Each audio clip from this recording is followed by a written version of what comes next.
Welcome back to the Self-Love Fitness Project podcast, where we are redefining what it means to be fit. All right, people, so this isn't just about the physical and how you look, it's about how you feel. What are your thoughts like? How are you feeling spiritually and with your family and with other connections in your life? Fitness is about more than just what you look like. It's about your entire life. And that's what we do on this podcast. We share ideas and people that also believe this, but not only believe this, have new ideas to share with us and expand our beliefs even more about how we can create even more happiness and fulfillment in our lives through fitness. So without further ado, I'm going to introduce Darren Rush, who had a very, very rough go early in his life, and fitness, going to the gym, exercising, saved it all. So without further ado, let's get into this podcast with Darren Rush. I'll see you on the other side. All right, we're live. So Darren, to start, I would love if you could just share your story to our audience. Our audience is kind of in the fitness, mental health, emotional health space right now when they're working on growing, as we all are. And some people might be in different stages than others. So just share your story and just maybe keep in mind that our audience is really in the mental health, emotional health, and physical health space trying to grow. Yeah, cool, man. So, man, I mean, without going too far back, I'll go to the points where, they can extract the most value out of it. I came to Australia with my daughter's mother. We planned to start a life here, grow our family and, project this whole future vision that we had. And then that all fell apart. So my family broke up.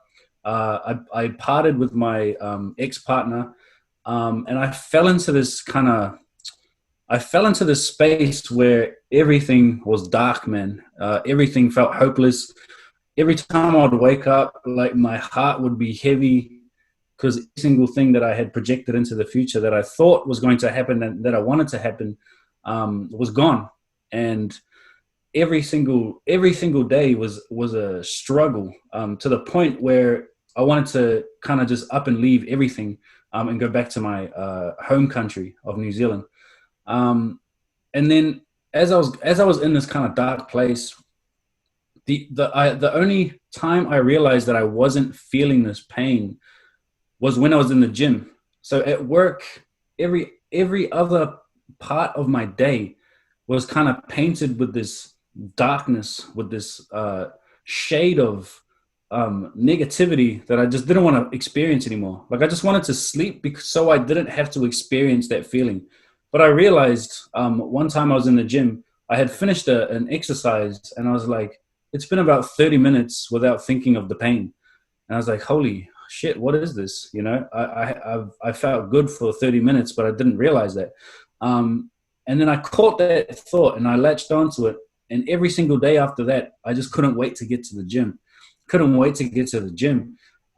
Because I knew I didn't have to face this pain anymore. I found a place in my mind inside working out, inside fitness, that made me feel better, feel stronger. It made me feel like a lot more hope in myself. And then this just stacked on top of each other, man. It started growing.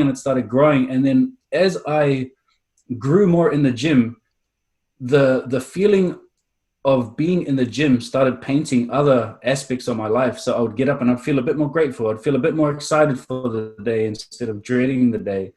And it all came from the gym. And I was like, man, this is unreal. Like a month ago, I was torn apart, family broken up, disconnected from life, disconnected from my spirit, from everything. And I feel like I've found myself in a much stronger version of myself.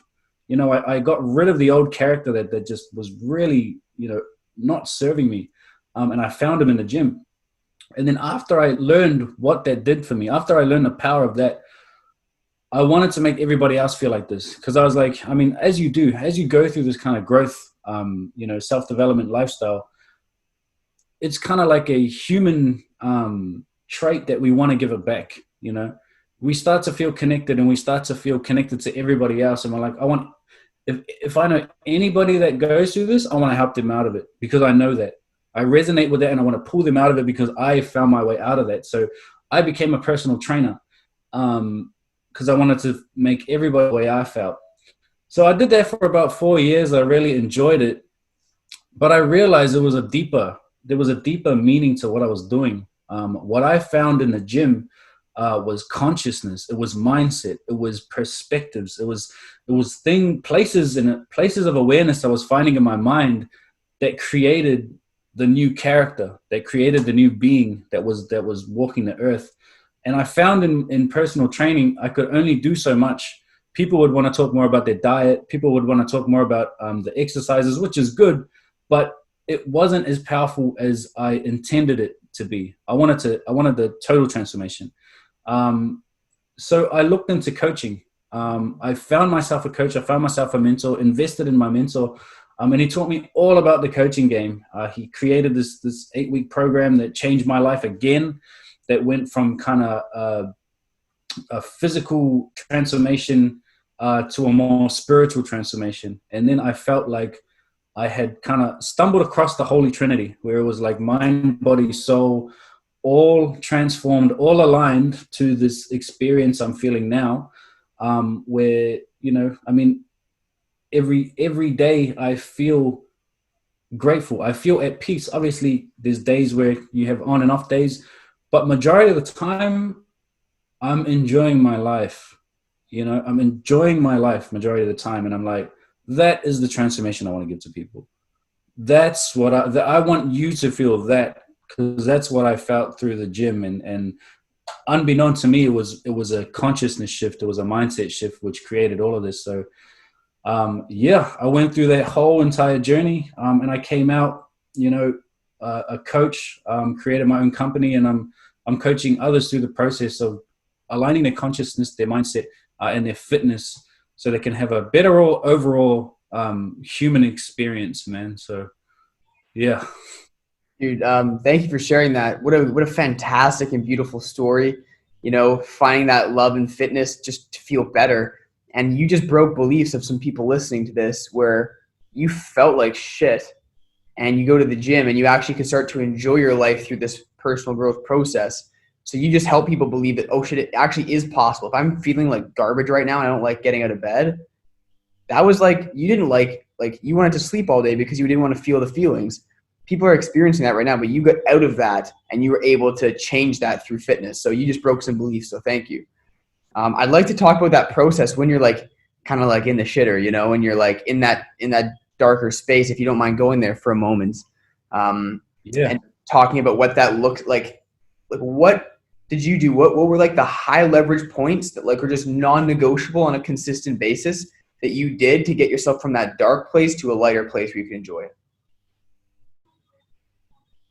Yeah. So I found that in that dark place, initially you don't feel like doing anything. I could feel my mind convincing me to stay in bed, go to work, go back and stay in bed. But there's this subtle, faint voice. You could call it the conscience, your intuition, that subtle, faint voice. We all know it. We all know it. It's all within us. It's all within us, regardless of what physical emotion or what you're going through.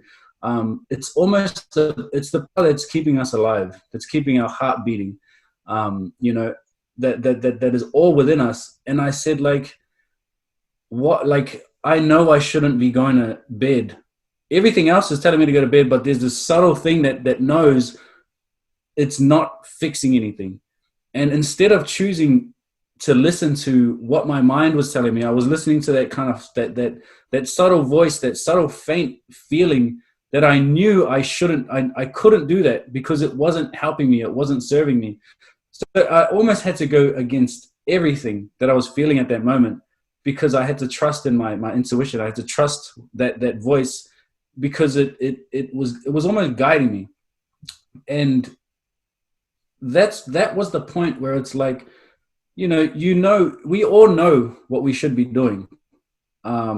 It could be harder for some people. Some people could be like going through traumatic experiences, that are just blocking them all. But we all know innately, our spirit is telling us what is going to serve us and what is not going to. And I had to kind of go against my feeling. I had to go against, you know, what was comfortable, in order to break out of that, you know. And I just trusted that. I just trusted that voice. So yeah. So it seems like this trust that you have really gave you the ability to break out. Because I do think people know what you're talking about. I know I do. That voice that like, it's like they know whatever that voice is, it knows what you should be doing, but there's a lot of Yeah. conditioning and a lot of perceived fear and perceived uncomfortability that's like, I do not want to do that shit. It could literally just be an exercise. It could be facing some fear like with your parents or with telling someone how you really feel or whatever it is. It's all these perceived notions from our past that pop up like, oh, this is uncomfortable, we shouldn't do this. But you're saying that trust is the way we can tune into this voice that's telling us what to do a little bit more. Is that correct? That's correct, man. And I like that you kind of broke that down and unpacked it. And to kind of stack on top of that, uh, you have to have a vision of your future self. You know, you have to see yourself in a different light. You have to believe that you are worthy of this future self that you're putting inside your head, that you're envisioning, you know. And because I kind of, you know, I didn't see myself as depressed and as dark and as, oh my God, fearful, and all those emotions were coming to me. I knew that I'm not going to be that guy. I'm not going to be that guy that ends up, you know, hating life and Yeah. grows to an old age and is just angry at the world. I had a vision. I was like, I know, you know, even though my third dimensional circumstances are showing me that my life's a failure, because it was. At the end of the day, I was in a job I hated. My family broke up. My partner didn't want to be with me anymore. Everything was reflecting to me that I'm a failure. But I knew somewhere deep down inside, I was like, I don't accept that though. I can't accept that. If I accept that and follow that path, I know that's not where I belong, you know, because I have this vision in my head that you know, I'm not that. I just don't believe that I'm that guy that's going to be angry at the world. So yeah, that's just a little bit. Yeah. Brother, and I love the way you frame that. Like you told yourself a different story. You're like, I'm not going to be that guy. I'm meant for something more. That was the story that was going on in your head. But before the story that was going on in your head was, I'm a failure because of this, this, and this in the external world. And a lot of people have that story, and you use a very, very subtle word there is accept and believe that story. Basically, like a story comes up in our head, like say I have depression, I struggle with depression, and I have a job I don't like, and I have a relationship that's not fulfilling, and I didn't go to school, you know, I don't have any like skills, or I don't perceive I have a lot of skills, but we all do. Like it's very easy to tell yourself a story, I'm a failure, you know, I suck. And what happens with stories is that when we, like, whatever our story is, we will believe. And if we believe, or no, whatever story we have, we will feel, not believe. Whatever story we have, we will feel. So if we tell ourselves a more empowering story, we'll feel differently and we'll act differently. We'll get ourselves out of that situation. So how, Darren, did you change that narrative inside your head? Because like, I really want, because if that is what people listening do, if they change their story, they will change their life, period. So I want to get really fine-tuned into this. Like, how do you change your story? How did you change your story, Darren? Yeah, it comes down to, for me, consciousness of catching yourself telling that story. Okay. So I would, you know, we all have our character traits, you know, our character is built from past experiences and, you know, past stories that we've told ourselves and things like that. And you'll get to a point where you have to kind of watch what you're telling yourself. You kind of detach. And hopefully the words can articulate it in a way where you can understand. And I believe it will. There's practices to do it as well, like meditation to become more aware of your thoughts and stuff. But you gain a habit of, or you come from a perspective where you watch your thoughts, you observe what you're telling yourself. And that comes down to consciousness. So when I would observe myself, I would detach from my thoughts and I would watch my thoughts, and my thoughts would be like, get angry, or like, that you don't deserve this. I would say, okay, I see that. I see what story I'm telling myself. Why do I keep telling myself that story? What if I just told myself another story? Like, why do I believe that? I started questioning the story. So when I started questioning the story, like, why do I believe that I'm a failure? I'm not a failure. I'm not a failure. I don't have to believe that. Things went kind of bad my way, but I'm not a failure. If what if I believe this story? And the shift of trajectory of thought process is what made me start to believe in another story more than the other one. So to kind of sum that up, it's the way to tell yourself another story is to become more aware of your thoughts. Become more aware of your thoughts, and that comes through the gym. Depending on what training you're doing, I said this to my client the other day. When you are in the gym, you are in the present moment. You can, whatever exercise you're doing, you can't be, if it's lifting weight, if it's, I don't know, running, or whatever you're doing, you are almost forced into the present moment. You can't be training and then thinking somewhere else. So if let's say we're doing a bicep curl, when you're doing a bicep curl, your awareness and your thoughts are in your arm. Your thinking, your awareness is here. And then you start to become more aware. The more you train, the more you go into fitness, you start to become aware that your thoughts are controllable. You can control your thoughts. And when you develop that through training, then you can develop that in other aspects. And that's why I said my whole story sprouted from training. I became more aware. Because I was in the present moment. I wasn't in my story. I wasn't in my past. I was just right there in the gym, focusing on what was in the present moment. And when you develop that awareness, when you develop that perspective, then you can detach and watch what story you're telling yourself. And when you can do that and you become conscious of your thoughts, then you can change. You can change what you want to tell yourself. I mean, it's a process. It takes repetition. It's not like you just catch it once and then your whole life changes. We're kind of hardwired with our experiences and our programs and our stories that we tell ourselves. But the moment you can become conscious that you're telling yourself a story is the moment you realize that you are not that story. You are the person observing that story. So yeah, I hope that made sense. It did. It absolutely made sense to me. And I want to make sure that this is actionable and makes sense to our viewers. And I think that we could do this through giving them an exercise to do. So you mentioned meditation, because basically what I hear you saying is that to change a story, you first must become aware of that. Totally agree. So now the question is, how do we become more aware? Because once you have that awareness, you can kind of keep rolling that with that train. You have the awareness, you can see it, you can start to maybe take some action on it. So how do we create that awareness in the first place? Is it meditation? And if so, like, what are some practices that we can do or that you've liked that our audience could try to get more aware of their thoughts, and just to realize, if they haven't yet, that they are not their thoughts? Have an experiential belief realization about that.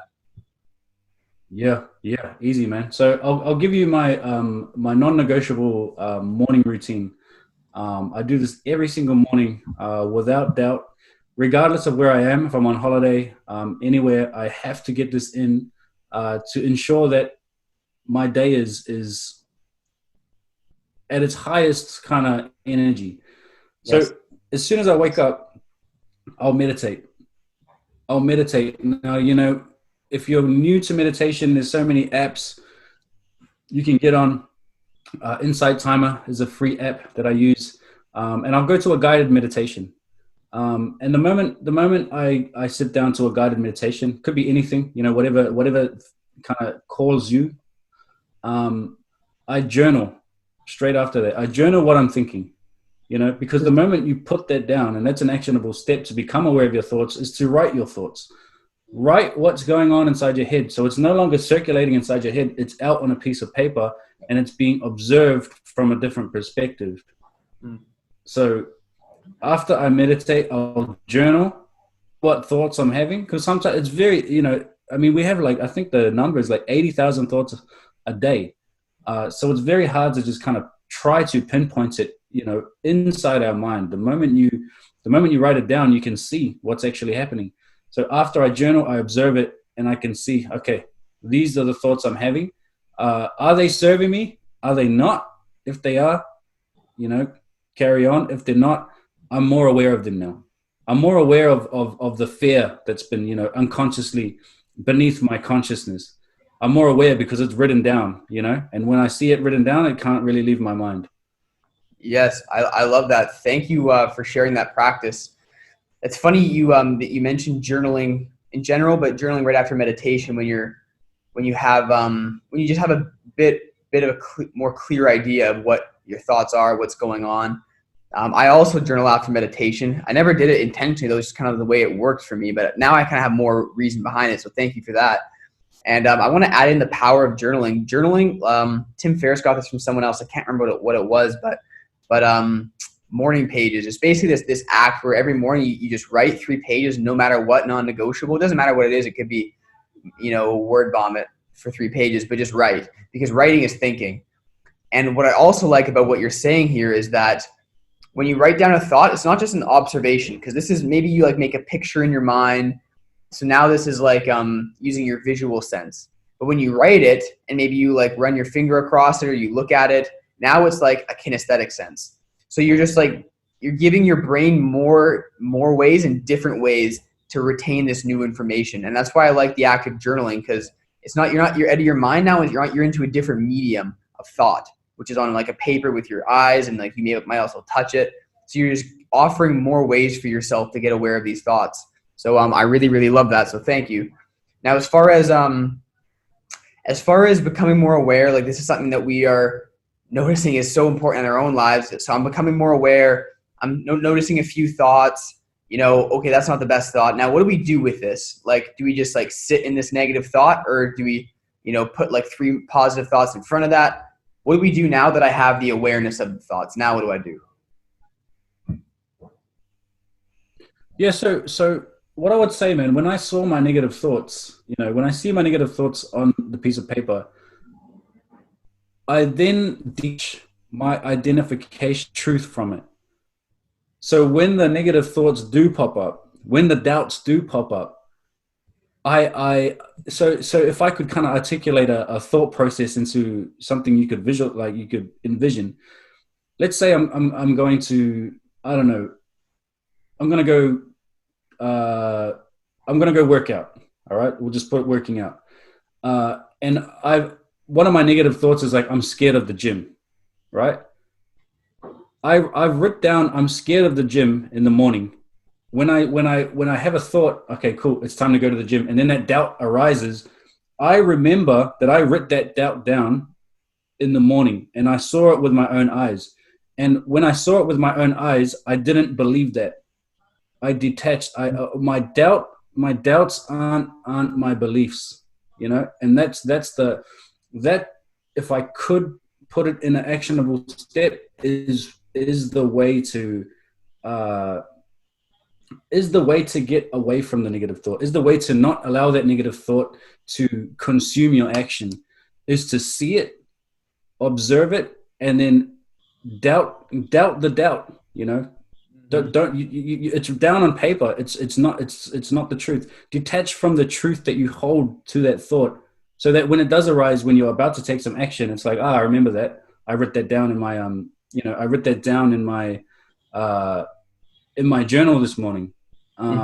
It's just another false doubt that's not serving me. And then it kind of shifts the process. I don't jump onto that doubt. I don't jump onto that program, and I don't paint my next action with that thought.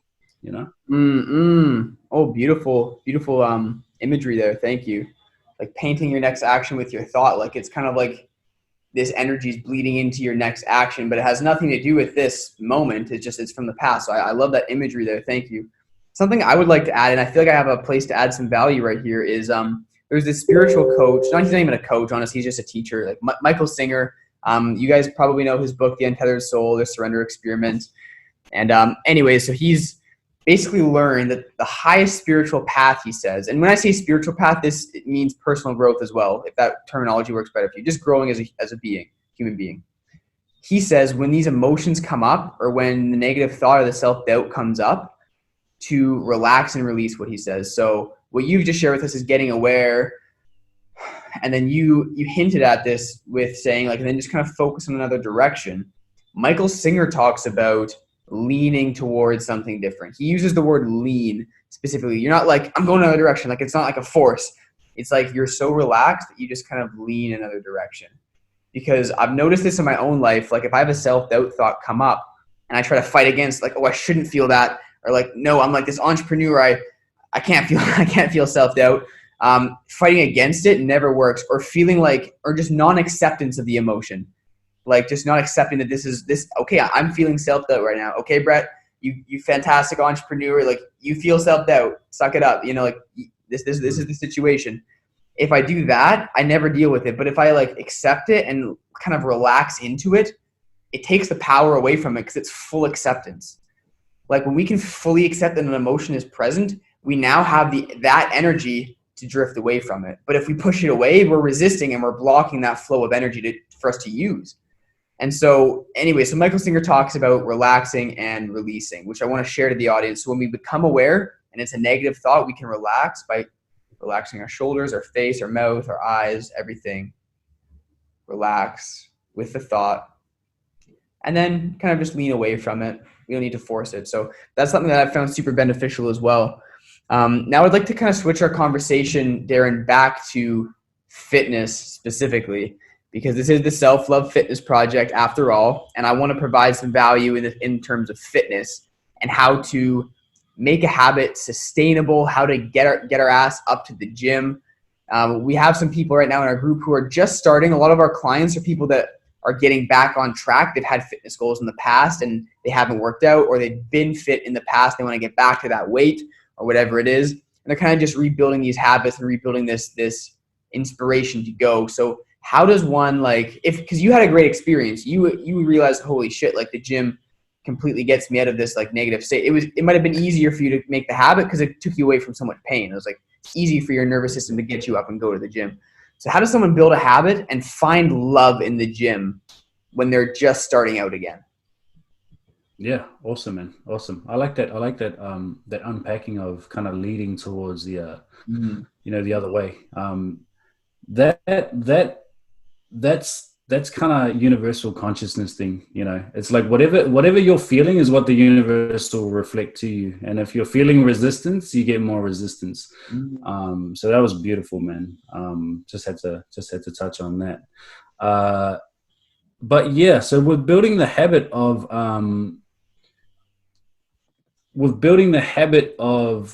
a fitness routine, you know, maybe I mean, there's two, you know, I don't know if everybody's aware of the pain pleasure principle. You know, you do things out of two reasons: to move more towards pleasure or to move away from pain.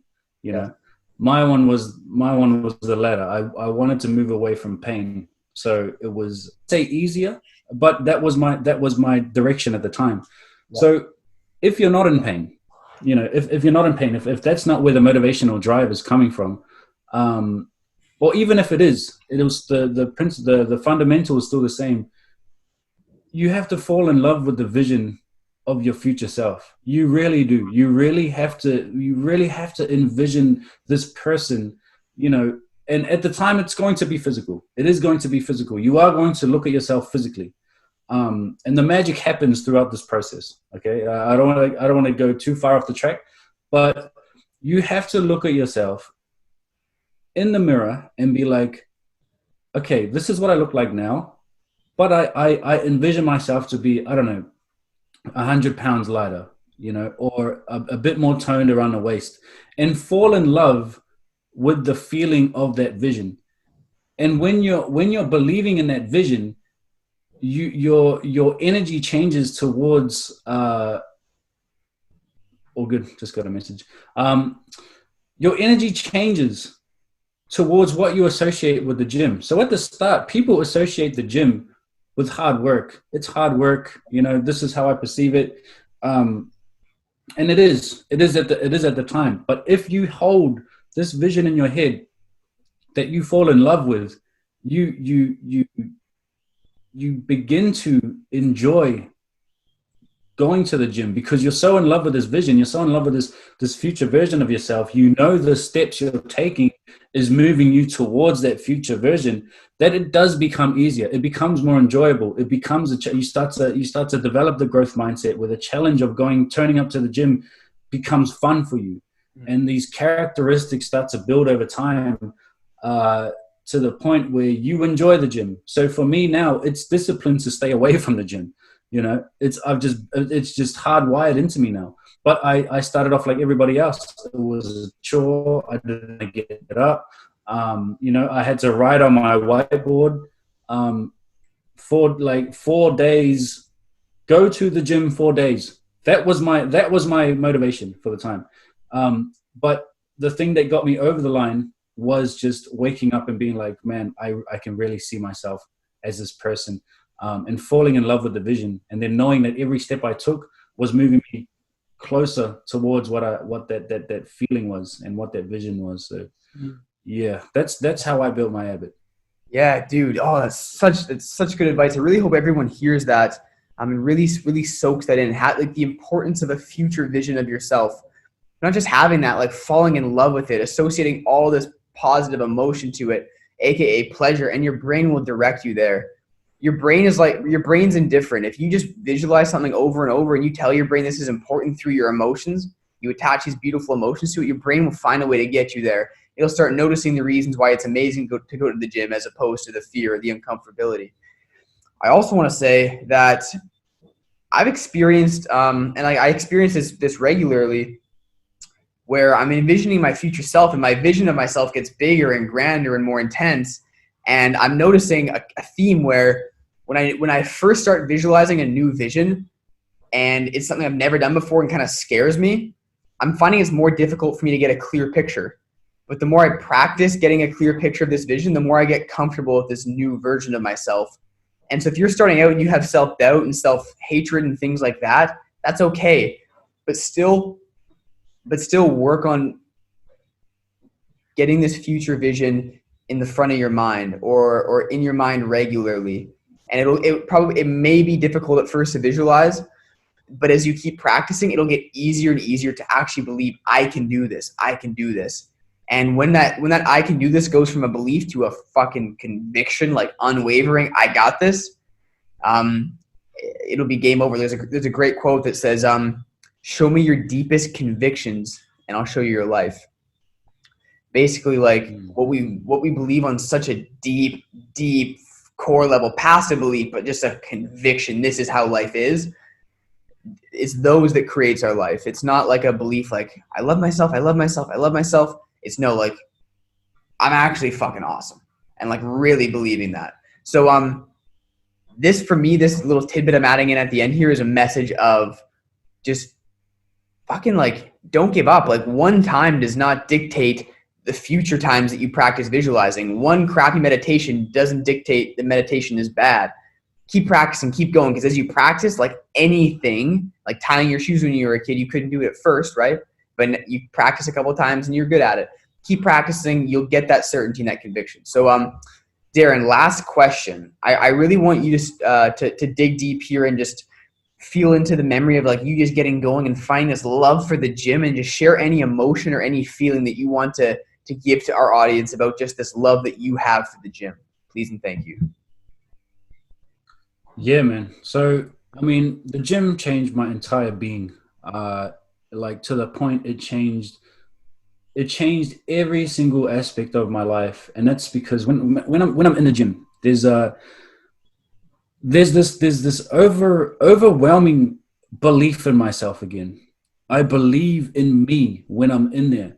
You know, if I'm pushing, just the act of turning up, it's like I fucking got here, man. Like, you know, I remember when I had to force myself to get here, or I remember the time when it was so hard, where there was days where I don't know, it was raining and I was tired or I was in pain, I was in emotional stress, but I just turned up there. That very action started stacking the way I looked at myself.